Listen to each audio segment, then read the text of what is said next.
பிரசன்னா, நீங்கள் தான் சொல்லணும். கூட்டணி அமைக்க விழிபிதுங்கும் எதிர்க்கட்சிகள் அப்படின்னு ஒரு கருத்தை முன்வைக்கிறீங்க. என்ன சொல்ல வருகிறது திமுக? ஆளும் கட்சி நாங்கள் என்ன செய்கிறோம் அப்படின்னு சொல்றது ஒரு பாட்டு. எதிர்க்கட்சிகளை பற்றிய கவலை உங்களுக்கு அதிகமாக இருக்கா? இல்லை, எதிர்க்கட்சிகளை பற்றிய கவலைக்கு நாங்கள் பதில் சொல்லலை. எதிர்க்கட்சிகள் எங்களை பற்றி பேசி கொண்டிருப்பதற்கு பதில் சொல்கிறோம், அவ்வளோதான். அதில் முக்கியமாக என் பாசத்திற்கும் மரியாதைக்கும் உரிய அண்ணன் மூத்த அரசியல் தலைவர் KB முனுசாமி அண்ணன் இன்னைக்கு பேசினது ரொம்ப ஒரு ஆச்சரியத்துக்குரியதாகவும் நகைப்புக்குரியதாகவும் இருக்கு. Two extreme. அவர் அரியலூரில் பேசினதை நம்ம எல்லாரும் கேட்டோம். இது வாழ்வா சாவாங்கிற தேர்தலில் நம்ம நின்றுகிட்டு இருக்கோம், நீங்கள் இப்படி பண்ணுறது சரியில்லை அப்படின்றார். இப்போ என்ன சொல்றாரு? கலாய்வை பார்த்து திமுக பயப்படுது அப்படின்றாரு. நாங்கள் பயப்பட வேண்டிய அவசியம் இல்லை. முதல்ல அவர் பயப்பட வேண்டியது அவங்க கலாய்வு கூட்டத்தை பார்த்து தான் பயப்படணும். இன்னைக்கு நத்தம் விஸ்வநாதனா செல்லூர் ராஜ அண்ணனா அப்படிங்கிற அளவுக்கு மதுரையில் நடந்திருக்கிற அந்த கலாய்வை பார்க்குறப்பவே அதிமுகவினுடைய நிலை என்ன? பணிகளை யார் மேற்கொள்றதுங்கிறதுல போட்டி இருக்கு, மோதல் இல்லைங்கிறாரு. சேரை கொண்டு அடிச்சுக்கிட்டு தான் நான் செய்வேன் நீ செய்வேன்னு இல்லை. தலைமைக்கு கட்டுப்பட்டுட்டா தலைமை கூப்பிட்டு நீ இந்த வேலையை செய்யணும் செய்ய போறாங்க. அதுதான் ஒரு அரசியல் கட்சியினுடைய நிலை. இப்போ என்னுடைய தலைவர் நீ இந்த வேலையை செய்யப்பா, இதுக்கு மேலே செய்யக்கூடாது அப்படின்னா நான் அந்த வேலையில் நின்றுக்குவேன். அதுதான் ஒரு இயக்கத்திற்கு கட்டுப்பட்டு நடக்கிற பாங்கு. அந்த பாங்குல இல்ல அவர் நத்தான்னு சொல்ற மாதிரி நாங்க வேலைக்கு போட்டியா, அதை பாருங்க போட்டியா இருக்கோம்னு ரெண்டு பேரும் மேடையில் அடிச்சுக்கிறதும் கீழே இருக்கிறவங்க நாற்காலியை தூக்கி போட்டு அடிச்சுக்கிறதும் அது வேலைக்காக நடக்கிறது இல்ல.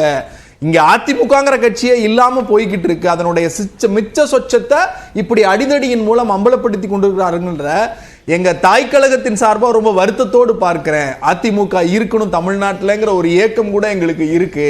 அதை ஒட்டுமொத்தமாக இப்படி கலாய்வின் மூலம் அழித்து விடாதீர்கள் என்று எடப்பாடி உள்ளிட்ட அமைச்சர்களுக்கு தாழ்மையான வேண்டுகோளையும் வைக்கிறேன் நான். திரு பாபுமுருவேல் அதுக்கான பதில் சொல்லுவாரு. இன்னொரு கேள்வி சேர்ந்தே வருது. நீங்க கூட்டணி ரொம்ப உறுதியாக இருக்கிறது, நாம் அமைத்து தேர்தல் பணிகளை தொடங்கிவிட்டோன்றீங்க.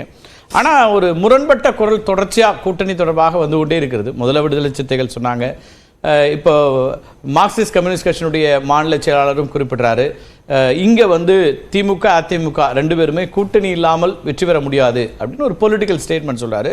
ஆனால் கூட்டணியில் அவருக்கு சிக்கல் எங்கேயும் சொல்லலை. ஆனால் வெற்றி பெறக்கூடிய இடத்துல ரெண்டு பேரும் தனிப்பெரும்பான்மையோடு வருவது அப்படிங்கிறத கூட இருக்கக்கூடிய கட்சிகளே கேள்வி எழுப்பக்கூடியதாக இருக்கிறதா? காங்கிரஸ்ல இருந்தும் அப்படியான குரல்கள் வருது அப்படின்னா ஒரு இன்டாக்டா இருக்கிறோங்கிறத எப்படி புரிஞ்சுக்கிறது? இல்லை, அது சார் கூட்டணியோட இன்டாக்ட் வேற, கூட்டணி கட்சிகளினுடைய கருத்தியல் சுதந்திரத்திற்கு மதிப்பு கொடுப்பது என்பது வேறு. It's called democracy. ஓகே, ஜனநாயகத்தின் அடிப்படையில் எதிர்க்கட்சிகள் நம்மோடு இருக்கிறவர்கள் நம்மை நோக்கி குரல் கொடுப்பதும் நமக்கான எதிர்கருத்துக்களை செய்வதும் ஜனநாயகம். அதை ஏற்றுக்கொண்டு அதில் சரியாக இருக்கிற போது அவர்களுக்கு மறுப்பு சொல்லுவதும் தவறு இருக்கிற போது திருத்திக் கொள்வதும் ஒரு பேர் இயக்கத்தினுடைய அடையாளம் என்று நான் கூட்டணி இல்லாமல் வெற்றி பெற முடியாதுங்கிறது ஒரு பொலிட்டிக்கல் ஸ்டேட்மெண்ட். திமுக அதிமுக இன்னைக்கு இருக்கக்கூடிய சூழல்ல கல நிதர்சனத்தை நாம் ஏற்றுக்கொண்டாக வேண்டும். ஒவ்வொரு இயக்கத்தையும் வலுப்படுத்துகிற அந்த இயக்கத்தை கட்டமைப்போடு கொண்டு போய் சேர்க்கிற நிலையில் அந்தந்த இயக்கங்கள் செயல்பட்டு கொண்டிருக்கிறது. அப்ப அந்தந்த இயக்கங்களின் தொண்டர்களுக்கு ஒரு உத்வேகத்தை கொடுக்கிற போது நாம் இல்லாமல் அவர்கள் இல்லை, அவர்கள் இல்லாமல் நாம் இல்லை. நீங்க எங்களுடைய தலைவர் ஒரு கடிதம் சமீபத்தில் எழுதினார். அந்த கடிதத்துல அண்ணன் திருமா அவர்கள் குறித்தான ஒரு வரி வரும். அந்த வரியை எத்தனை பேர் ஆழமாக வாசித்தீர்கள் என்று எனக்கு தெரியாது. என் மனதை முழுமையாக அறிந்தவர் என் சகோதரர் திருமா வளவன் அப்படின்னு எழுதியிருப்பார். அதை போலவே கம்யூனிஸ்ட் தோழர்கள் அவங்க இன்னைக்கு அவங்க அதிமுகலையும் கூட்டணியில் இருந்திருக்காங்க. பாண்டியன் அவர்கள், மறைந்த ஐயா அவர்கள், மூத்த தலைவர் எப்படி போயஸ் கார்டனில் நடத்தப்பட்டார் என்பதும் தெரியும். திராவிட முன்னேற்ற கழகத்தில் அவர்கள் எப்படி நடத்தப்படுகிறார்கள் என்பதும். முதலமைச்சர் மனதில் என்ன இருக்குங்கிறத முழுமையாக அறிந்தவர் சகோதரர் திருமாவளவன். அவர் மனதில் என்ன இருக்குங்கிறத முழுமையாக அறிஞ்சுக்கிறதும் முக்கியமா இருக்குல்ல? கண்டிப்பா அறிஞ்சதுனாலதான் சகோதரர்னு சொல்றோம். புரிந்து கொண்டதனால், அறிந்து கொண்டதனால் சகோதரர் என்கிறோம். இன்று நான் திரும்பவும் அழுத்தம் திருத்தமா சொல்றேன், என்ன பூடாகமான வார்த்தைகளை போட்டு இங்க கலங்கிய நீரில் மீன் பிடிக்கலாம் என்று காத்து கொண்டிருக்கிறவர்களுக்கு நான் ஒரே ஒரு கேள்விதான் சொல்றேன். முதலில் உங்கள் இயக்கத்தை வலுப்படுத்துங்கள், உங்கள் கட்டமைப்பை உறுதிப்படுத்துங்கள். பிறகு உங்களோடு இருந்து ஓடி போனார்கள் அல்லவா, அவர்களை கொண்டு வர முயற்சி செய்யுங்கள். எங்க ஸ்டேட்மெண்ட்ல ஒரு ஸ்டேட்மெண்ட் நீங்க ஒப்புதல் ஆக்கும் மூலம் சொன்னதாக ஒரு என்னன்னா, கலங்கி இருக்கு நீர் அப்படின்னு சொல்றீங்க. கலங்கி இருக்கிற நீர் என்று சொல்லுகிற எதிர்க்கட்சிகள். சரி, நாங்க சொல்லல. நீங்க ஒத்துக்க. கலங்கிய நீரில் மீன் பிடிக்கலாம் என்று காத்து கொண்டிருக்கிறார்கள் தான் சொன்னேன். ஆமா, அப்ப நீர் கலங்கி இருக்கான்னு எங்க நீர் கலங்கல. சரி. கலங்க எத்தனிக்கிறார்கள், Okay. கலங்க முயற்சி செய்கிறார்கள், கலங்கப்படுத்தவும் முயற்சி செய்கிறார்கள். இதற்கெல்லாம் அஞ்சுகிற கூட்டணியோ அஞ்சுகிற கூட்டணி கட்சி தலைவர்களோ திராவிட முன்னேற்ற கழகத்திலோ மற்ற எங்கள் இயக்கத்தை சார்ந்தவர்களோ இல்லை. ஓகே, இது எல்லாமே ஒரே ஒரு அடிப்படை வேறுபாடு என்ன இருக்குன்னா, 24க்கு முன்னதாக இது போன்ற எந்த கலக்கமோ குழப்பமோ வரல, அல்லது யார் மனதை யார் அறிந்திருக்கிறாள்னு சொல்ல வேண்டிய தேவையும் இல்லாமல் இருந்துச்சு. ஆனால் அது இப்போ இருக்குன்றதுனால தான் இந்த கேள்வி வருது. அப்போ 26 சட்டமன்ற களம் வேறு விதமாக மாறுகிறதா? அதில் இல்லைன்னா இவங்கெல்லாம் நாங்கள் ஒன்றாக இருக்கிறோம், நீங்களும் சொல்கிறீங்க அவங்களும் சொல்கிறாங்க, அந்த சொல்ல வேண்டிய இடம்னு ஒன்று இருக்கான்னு கேட்குறேன். சரி, இது திரும்பவும் நான் ஒரே ஒரு விஷயம் தான். 24க்கு முன்னாடி அண்ணன் திருமாவளவன் அவர்கள் எங்களை நோக்கி குரல் எழுப்பவில்லையா? பல விஷயங்கள்ல, ஏன் கொடிக்கம்பம் விவகாரங்கள்ல கூட எங்களை பேசியிருக்கார். இஷ்யூ பேஸ்டா விமர்சனங்கள் வேற இல்ல, கூட்டணி தொடர்பா, வெற்றி தொடர்பா. இப்ப எந்த தலைவரும் கூட்டணி இல்ல அப்படி சொல்லல, எந்த தலைவரும் சொல்லல. அதேதான் 2024க்கு முன்னாடியும்.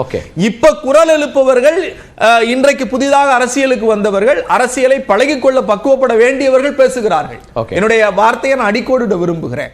அண்ணன் திருமா அவர்களோ அல்லது ஐயா பாலகிருஷ்ணனோ அல்லது பெரிய தலைவர்களோ அந்த வார்த்தையை சொல்லவில்லை. They are always saying that we are intact.